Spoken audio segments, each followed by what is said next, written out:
Alors, quelles sont les images respectives de B, de G et de D par la translation de vecteur BF? Alors, visualisons tout ça. Le vecteur BF, le voici.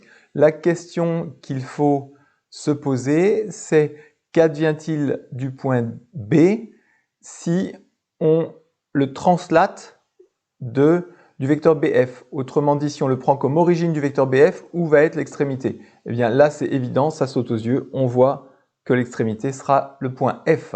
Donc l'image du point B sera le point F. On peut continuer ainsi.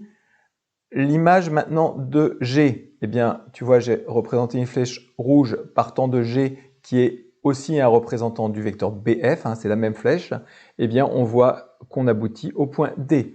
Donc l'image par la translation de vecteur BF du point G, c'est le point D.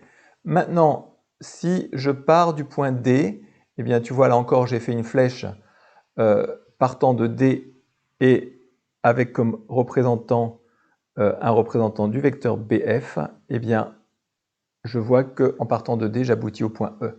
Donc je rédige une simple phrase, l'image de B par la translation de vecteur BF est F, l'image de G est D et l'image de D est E. Voilà, c'était aussi simple que ça.